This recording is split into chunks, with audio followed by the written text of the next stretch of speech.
And welcome to Fresno, California for the Race for 8 brought to you by Simple Green and First Star Sports as well as Zions. This is Armando Ortiz facing Carlos Chavez. My name is Dave Vincent alongside Nate Alvarado, who is the number 2 seed in these games. Nate, you're making a rare appearance here in the broadcast booth, and we wanted to say hello to you. Hello out there.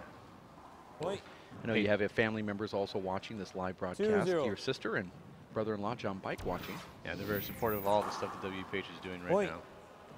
Score here is 2-0. Ortiz versus Chavez. 3-0. Make that 3-0. Rally scoring not in effect so far here with those quick points from Armando Ortiz, but rally scoring's been really fun. I know you haven't really been able to watch the matches as you're commuting in from the high desert. Yeah. You know, this is right up Mondo's alley, though. He likes to play fast and low and likes to get things done quickly, so this rally scoring is going to be interesting.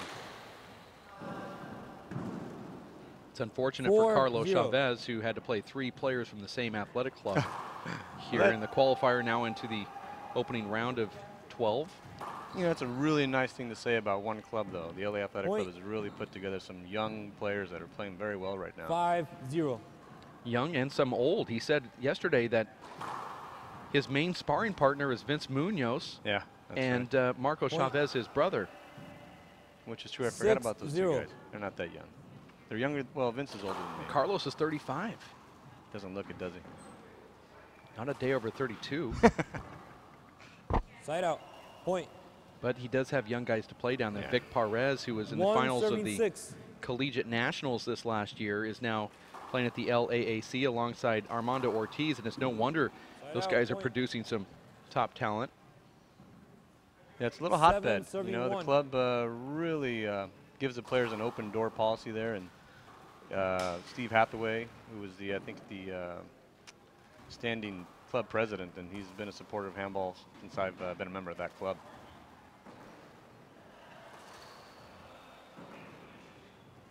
So you're also a member? Yeah, actually, I'll get down there probably closer to the Nationals. I'll start coming down there, or going down there more often to play with these guys. It's they play 4 days a week, I think, is their schedule. And so yeah, and the AC, it's just a great spot. You know, the hotel and whatever you need in downtown LA is just walking distance away. It's a really hot spot to be.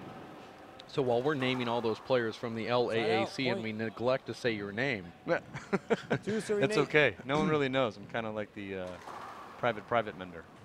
Point. There's a point for Carlos Chavez. 3-8. Older brother of Marco Chavez. Or is it younger? No, it's older. It is older. And Marcos is actually coordinating a big event next weekend for Waif Reisner, who turns 100 years old.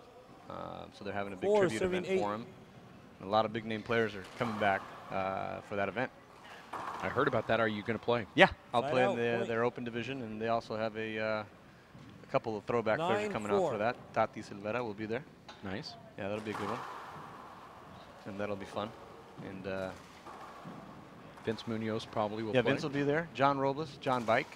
Those are some of the Never names. heard of those guys, but no. There's a nice shot right there from Carlos Chavez. Carlos taking that ball into the right corner, now scoring his 5th point as he gets that side out. We call that a free point when you are the return of serve coming into the service box. You got a free point. Do we? I do by week. Okay. I think it's a free point, too. Dave Fink stepping into the booth. Feels like you robbed somebody to get that point. So it is free. I have no other way of explaining it. I just call it a free point. Dave Fink will disagree with me forever on that. It's actually our first disagreement of the weekend. Oops. Been pretty amicable. Hey. Look at that shot. Now, you may have had a chance to already address this, but do you have an opportunity to spar with both of these guys in Southern California?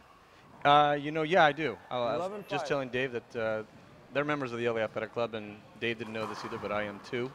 And I'll get down there closer to the bigger events throughout the year, and I'll play with there. It's a great club, great spot, and it's pretty close. It's actually only an hour and 20 minutes from home. That's close? For me, that's close, yeah. I can get to 3 states in an hour and 20 minutes. Pittsburgh. Just for the ball, just to play ball. I guess playing with John Robles, John Bike, Chris Watkins, and your dad just isn't good enough. You have to travel. Well, you know, it's funny. I want to say once in a while they'll hit power serves, but most of the time they're really trying to slow the game down, which I'm sure I'll do when I get to that age. But you already are. I am that age. You're actually older than some of those I just mentioned. I forget that. But yeah, no, it's good to see different. 7-12. Billy was actually telling me different competition. It's a shame, Nadi, that for your next upcoming match on this court that you haven't seen this court yet. Very difficult to see. I think your opponent may have a huge advantage, having already adjusted to that glare left side wall. Yeah, you know, it reminds me a little bit of Atlanta. But I played here. Oof, I was probably 18 years old. That's probably the last time I've been here. And I lost on that court to Randy Moronis. Horribly. All this starting to start off pretty good, this conversation between you and Dave Fink here. Yeah, it always does. We always have good talks. 13-8. Well, actually, our talks really intensified at the last event, Nadi, in Tucson, where we really connected up in the pool bar, restaurant, overlooking the tennis courts and pool. That's right. I heard you guys became friends there in Tucson. Actually, we took our friendship to the next level. Okay. Well, we had a friendship. This is a family program, and we are not going to comment on that. Armando Ortiz serving here, representing the Salt Lake City Aces. Who's on the Aces? Actually, why are you asking? The blonde bombshell, who's not here this weekend, fulfilling groomsman obligations. That's right. Tyler Hamels. Luis Cordova, who didn't pick up any points for his team yesterday, and Armando Ortiz, who looks like he's got a good shot at making the round of 8. But they are the lowly Aces for a reason. They're in last place. It's where they've been throughout the season. Also, Emmett Peixota's on that team, and he is making a splash here in his return back to the race for 8 and pro handball. Well, that's good to see Emmett. You know, he's got so much energy and he's got some character out there, so he brings a little added juice to the. We got 9:15 coming back. I agree with you on that. Yeah. I know, Nadi, you're very proactive with your team on the hot stove. The trading deadline has yet to come about, so I know you keep it pretty close to the vest, but there are some trade options dangling out there. Okay, who do we have? Wait. First of all, let's, just because we have people at home, and you are a handball historian, and those at home already know this, here in the booth we recognize it. Could you name your teammates? You know what? You know what team you're on. I've got to actually go. I can see that my phone just went off. I have to go now. Let's just break this down. I have Charlie Shanks is on my team. I know that. What team is that? That is the Tucson Gunslingers. That's the Tucson, one. okay. I got Charlie. And anybody else? After that, Tommy Little, maybe? Oh, yes. I'm so sorry. My buddy Tommy Little from Kansas City. Yes, I have Tommy Little. And who did Tucson pull in this draft here this weekend, Dave? Yeah. Thank you. I'm glad I'm not the only one who doesn't. Well, I'm actually not the commissioner of the league. I worry about my own team. 9-15. That's funny. Yeah, I don't know. Okay, well, that's... that ends that conversation. Good. Well, as a handball historian that you are. 10-15. You passed one little test of 3. Yeah, I forgot about Tommy Little. I can't believe that. Tommy Little, every time we see each other, first thing on Fridays, we say, let's go Gunslingers. We didn't get to say that today. We did. You don't believe Well, he lost already. I know. You haven't seen him. I saw him for a moment. It was a great shot there from Armando, the 2-all pass. Armando, known for his bottom board kills, mixing in a pass shot there. And look at the zip on that one. This match, guys, almost an afterthought as the last match of the top 12, but Carlos Chavez hanging in nicely. He's got a lot of experience. Yeah, and it helps Carlos that he plays with him. So, Mondo's actually going to have to earn this one, I think. It's not going to be just a run through here. Now, yesterday was a huge upset when Andy Nett lost to George Garcia from Bakersfield, California. Yeah. A lot of players are asking across the handball universe, who is George Garcia? 17-10. But he played some pretty inspiring ball versus Andy Nett. I guess I knew George when he was a junior, almost the same age, I think. And he always had great hands, and just seemed like he needed that extra, 11-17. push in life. And he got, set back, had a young family early, and kind of devoted himself to working. And it's just kind of a shame because he's actually a very talented handball player. And he proved it this weekend. I'm not sure if Andy was 100%. I didn't see the match, but. Well, Andy will never make excuses. I did think he looked good. I watched about the last 10 minutes of that match. Very exciting conclusion. Andy served for the match 3 times. Oh, wow. And this was not rally scoring in the qualifier, Noddy. This was a traditional straight to 25 game. So Andy was in the service box at 24-21 twice and 24-23. Oh my goodness. Unable to close it out. He actually hit a couple of amazing serves that George just barely feathered back into the court and ended up winning those rallies, obviously. You know, and it's funny, the minute you hit a great serve and the guy gets it back, you've got to hit it harder and lower, then you start over playing. And it's just kind of probably what Andy did there. Well, Andy's got that power serve reverse down the right wall. And when you start getting tense, and you know this, when you're at 24 serving for the game point, or if you're at any game point situation, tiebreaker, and you have a reverse or a natural that you need to place in a certain spot, what happens? You get a little tight. Yeah. And when you get tight, you just lose that serve. Yeah. You have to be relaxed to hit it. You do. Now, you're one of the very best at hitting what we call a reverse. It's really your natural.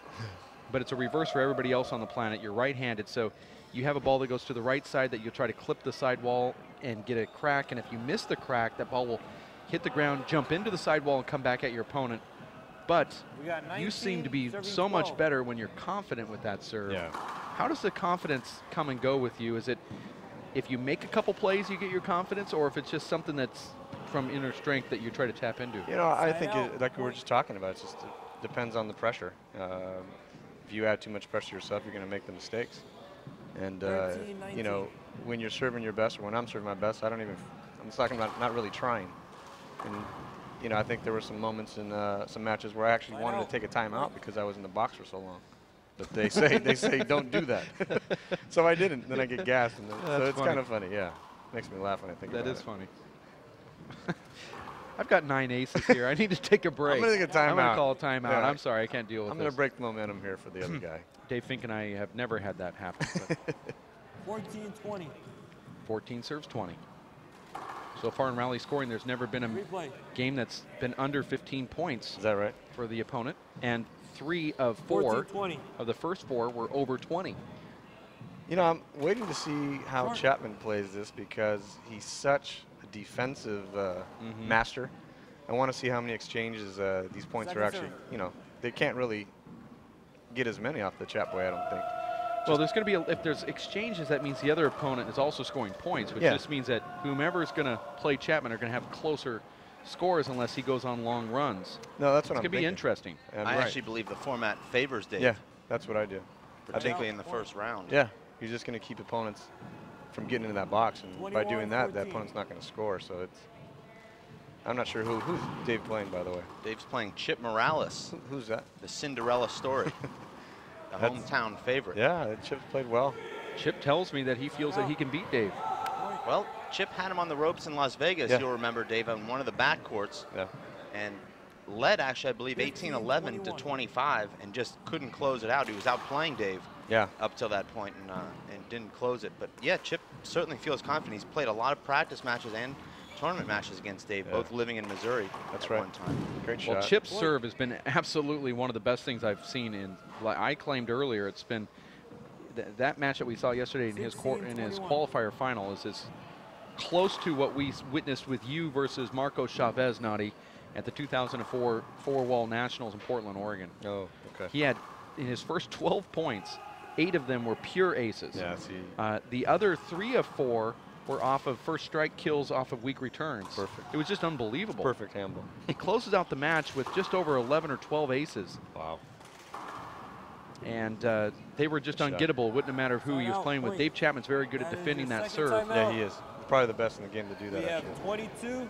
That was a smart timeout there for Carlos. That was a rally he should have won a couple of different times. Yeah. Armando fought his way back into the rally and won it with a beautiful pass shot. You're listening to the voices of Dave Fink, who just finished his match versus Anton Wilson and Nate Alvarado Jr., the number 2 seed in the race standings and the power rankings, and yours truly, Dave Vincent. Dave, you played Anton Wilson. We were unable to interview you after that match, but you know, Anton had the local crowd support, but they were very quiet today for some reason. There was a lot of urging for Anton from the balcony. Definitely felt like I was on his home turf. Yeah. Anton played very well. I'm actually glad he took care of Anton this morning because I didn't have to deal with the crowd later. Well, you know you'll always have the crowd support when you're playing me. Yeah, that's true. It only takes a few points and they Even decide. if you came to Pittsburgh, you'd still have it. That's funny. Dave Fink could actually erect a handball court in his own house, and whoever came into play would have Be the crowd hometown support. fan, that's true. Armando Ortiz stepping into the box here. 22-16. At 22-16.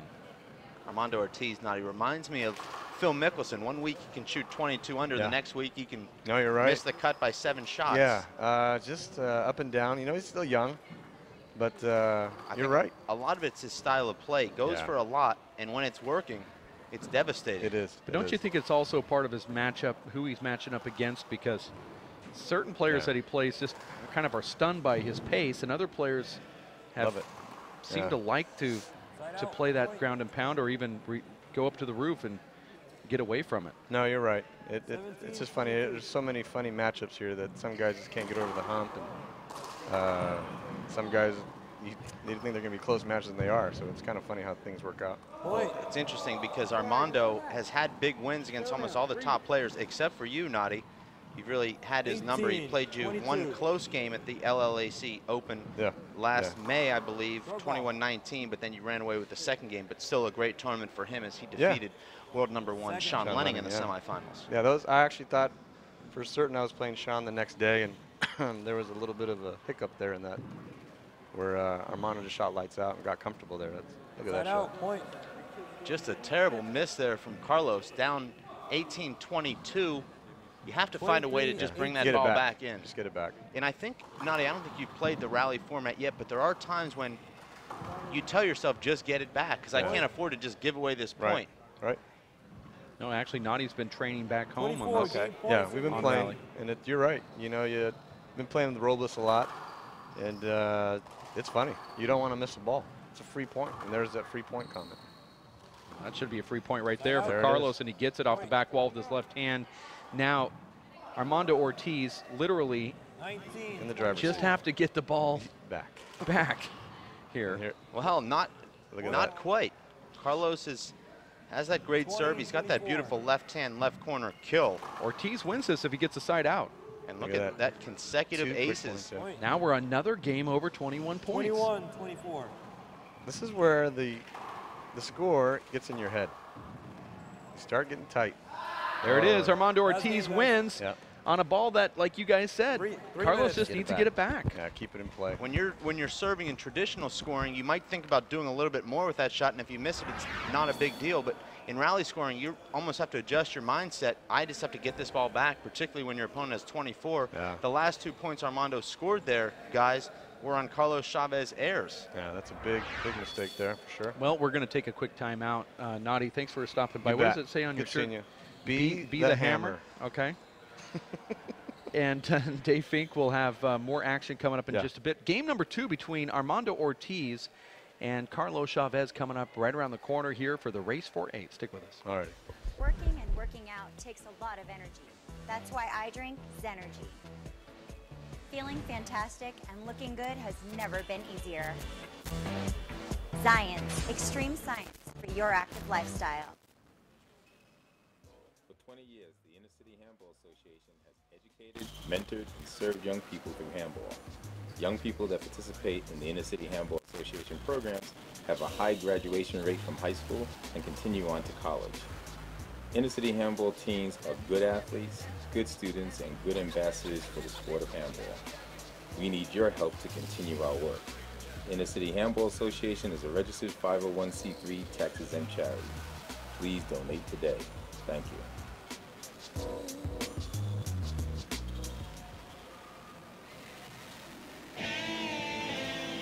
Hello, I'm Bruce Fabrizio, inventor of Simple Green.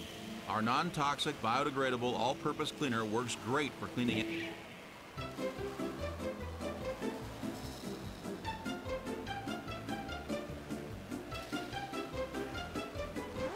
Thank you.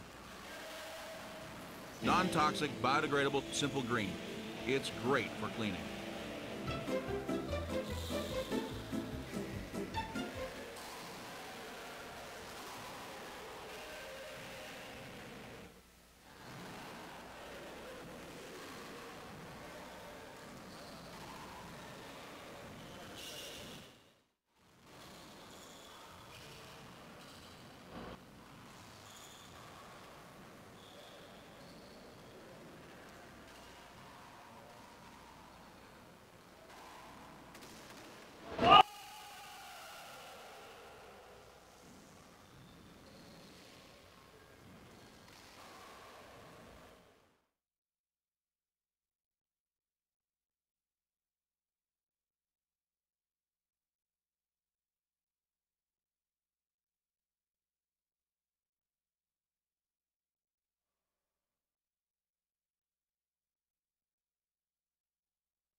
broke it?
All right, Carlos, you're serving this one.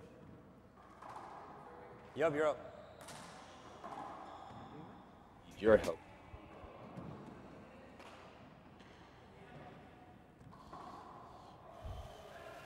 All right, this is game number 2. And we are back live here in Fresno, California for the Race for 8 brought to you by Simple Green. Game number 2 after Carlos Chavez had a very good showing in that first one, losing 25-21 though. Now 1-0 versus Armando Ortiz. My name is Dave Vincent, along with broadcast friend so far for the new year, Dave Fink. We're keeping it together. 0. Short.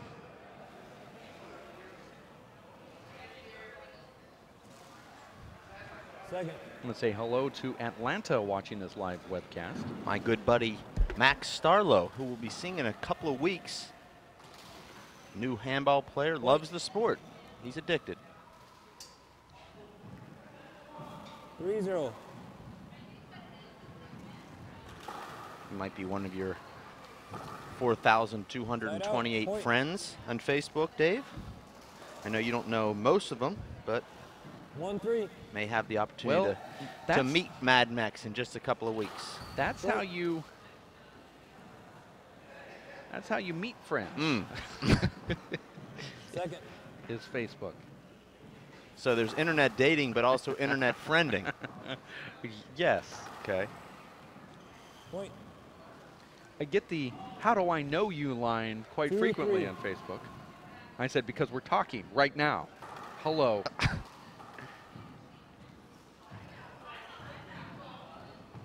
Nice start to this game for Armando. That's a sloppy shot.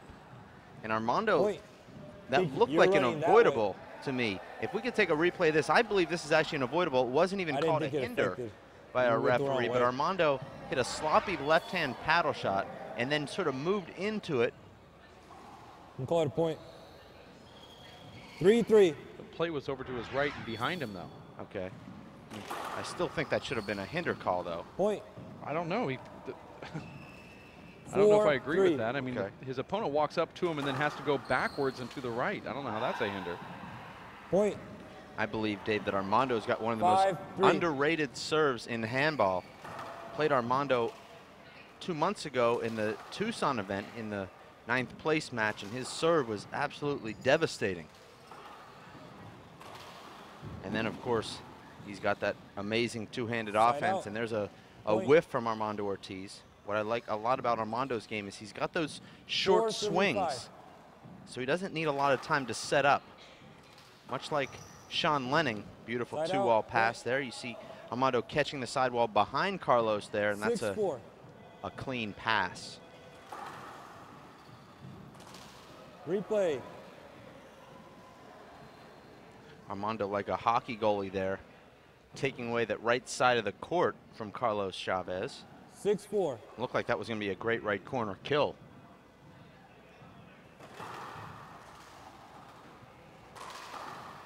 Love that shot there from Armando. Armando hustles in. Now Carlos had Armando out of position.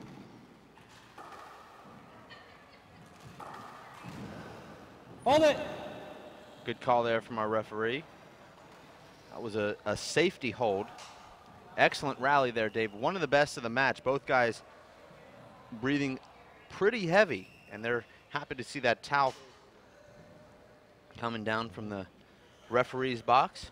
In the first game, it was Armando Ortiz. As we look at this replay here, brought to you by Owen Gloves. Oof, that could have been dangerous. Referee calling a very quick replay right there, but in the first game, Mondo had a nice commanding lead against his sparring partner from LA, Carlos Chavez, and then Chavez came back and had a lot of momentum there. Ended up losing 25-21. And remember, it was Carlos missing 2 relatively easy shots there at the end. Side out. Really handing Mondo those last 2 points. 5-6. I'd love to talk to a sports psychologist on this. Why is it that we fight back from huge deficits and then don't have that fight to put away the opponent? Well, I don't have my PhD or my PSYD or my MD, but I think when you're down, a lot of the pressure's off you. You don't feel that pressure, and you just sort of freewheel it. You have nothing to lose at that point. But are there tips that you can give somebody to not feel so much pressure after you catch up to them? It's really all about putting yourself in that mindset, so you have to actually trick yourself into thinking that you're already down, but it's very difficult to do that consistently. I guess sometimes if you go into a match as an underdog, you can play the entire match with that mentality. But you see that, Dave, a lot in any sport, really. You see basketball teams build 15 or 20-point leads, and you know the other team's coming back because then 6-9. The pressure's off them. Side out. The tendency, Dave, is when you build that lead is to hold on. When you're 10-6. facing a deficit, it's just to go all out with aggressiveness and no pressure. And certainly, Dave, I think from time to time you can trick yourself into thinking that you're behind, but very difficult to go into every match when it's 0-0 and say, I'm down 10-0. I think those that are able to do that are also the same ones that can break lie detector tests. First time out, scores 11-7. Good point. 11 serves 7. You are watching the Simple Green Race for 8, brought to you by Tucson Rolling Shutters, as well as Zions, First Star Sports, World Players of Handball, and Mintech, to name just a few. We're here in Fresno, California. First time they've had a pro stop in many, many years. And as we look at the camera here, you see the can of balls being looked at here by the person to the left of the camera. But getting back to that point real quickly and wrapping it up, I think, Dave, the best athletes are able to maintain that consistent flow regardless of the score, so that they're playing the same way whether it's 0-0 or 20-20 or they're down 10 or up 10. And I think that's what really separates the elite, the premier athletes from guys that play better when they're behind or play worse when they're ahead.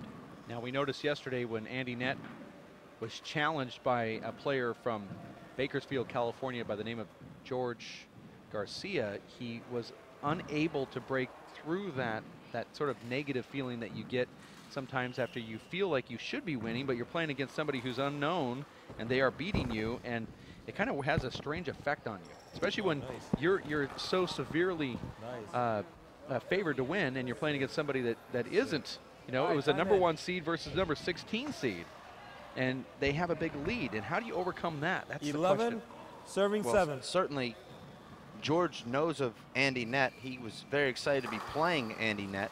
Andy coming in not knowing who George is, not to say that he's not giving it his best effort or underestimating his opponent, but doesn't have that same fire that an underdog does coming in as a 16 seed.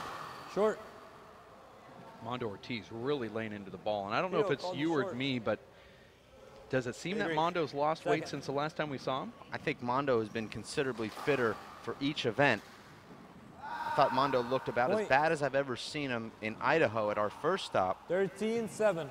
Drew Robbie McCarthy in the first round in the second stop, which was not a good draw, obviously, in the round of 16 for Armando. Not to say that Armando can't beat Robbie McCarthy, but at that time, Dave, I don't think Mondo was ready for him, but Mondo looked good in Tucson. Remember, he came within 2 points of upsetting Charlie Shanks. Lost 11-9 in the tiebreaker there, and I'm expecting big things from him in this event.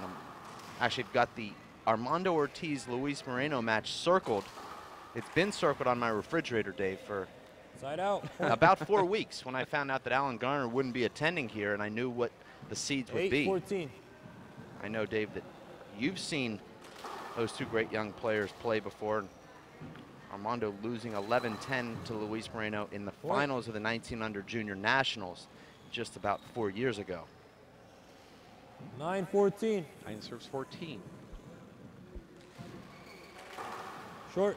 I really like the way Carlos Chavez goes about his business, Dave. Second. He's like one of these pitchers that relies on the off-speed stuff. Doesn't necessarily have that huge fastball, but he's got the guile and the experience and the ability to change speeds and keep his opponents off balance. Side out. It's also apparent that Carlos plays big ball outdoors because he takes a lot of open hand and paddle shots, changing the pace. Short. A lot of the players down there also play outdoor small ball, 3-wall, and big ball. Armando Ortiz is in the big ball doubles pro division in this event. Armando will be playing his first match at 7 a.m. tomorrow morning. He's not too happy about that, but 69. that's, you know, just the way the draw works out here with so many teams, so many great players driving up from Southern California to participate, and they'll be playing that event all in one day. Replay. Now, Carlos Chavez, should he lose this match date, will go into the 9 through 12 playoffs. He'll be joined by Anton Wilson, Charlie Shanks, and also Tommy Little. Those guys will be playing for ranking points and some extra post-holidays cash.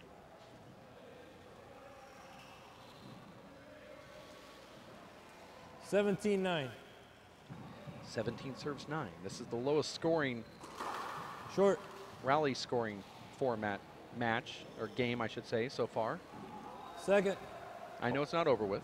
Well, we did see Tommy Little trailing by a wider margin and came back to take both games into the 20s. That's true. I was hoping for the announcer's curse. 18-9. I don't mind looking bad if it makes for a more exciting game.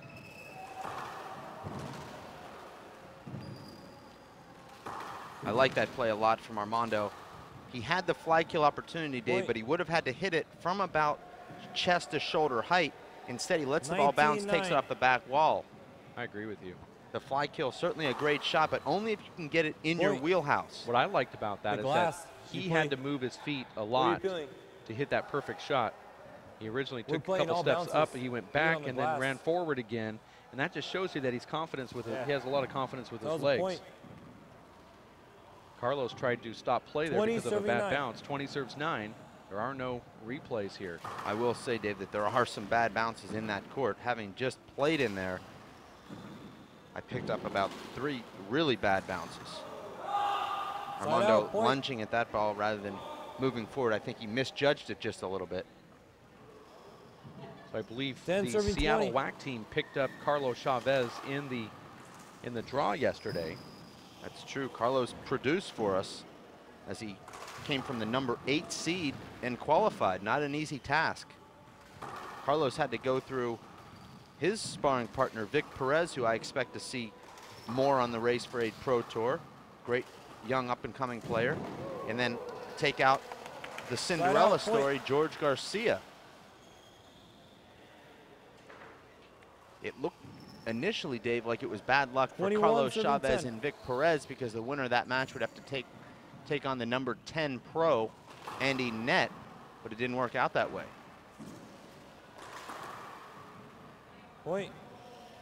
And now Armando just putting the finishing touches on this round of 16 or top 12 win, however you call it at home. Well, I doubt too many people are calling it top 12. Although they may be. I know I do. And I got quite the ribbing for calling this the round of 12.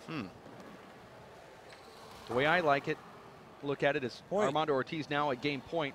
There's the Elite 8.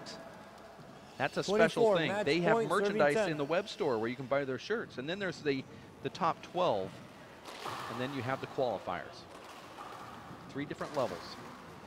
And Armando finishes it off with a beautiful left corner kill with his left hand. A great shot, and nice workmanlike performance there from Armando Ortiz as he advances in a match that I know he's been looking forward to for a number of years against his arch nemesis, Luis Moreno. And that's going to be a really exciting match, Dave. Well, Armando looks good.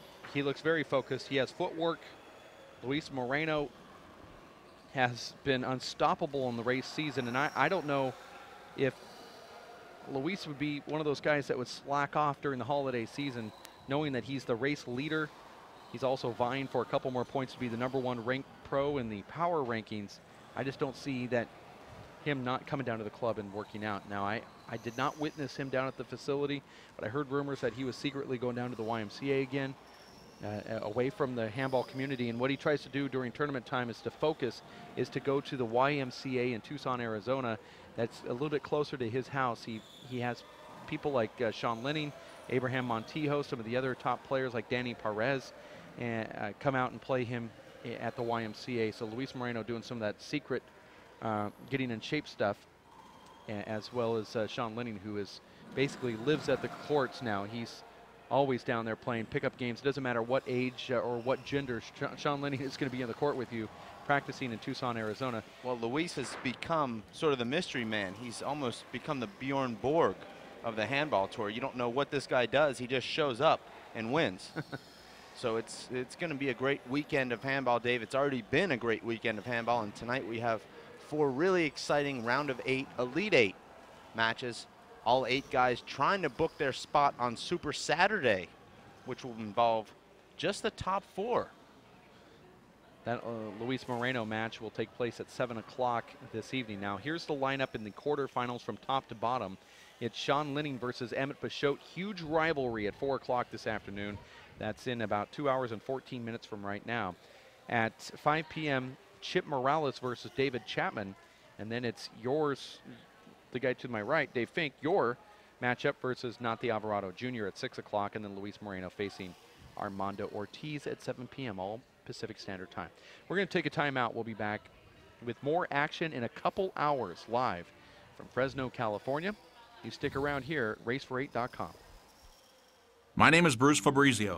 In 1975, I invented Simple Green based on 3 principles. It had to be safer to use, it had to work, and it had to be completely made in America.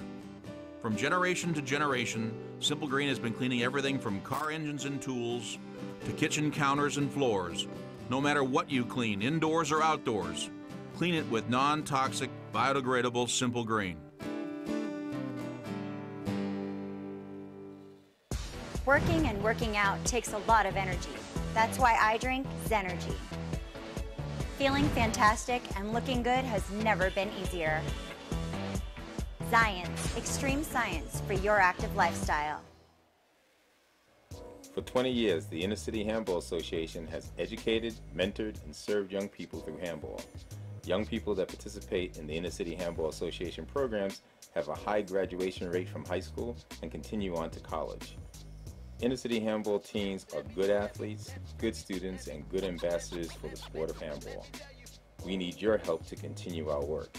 Inner City Handball Association is a registered 501c3 tax-exempt charity. Please donate today. Thank you.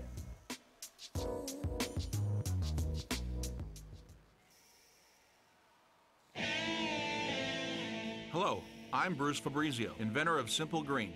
Our non-toxic, biodegradable, all-purpose cleaner works great for cleaning it.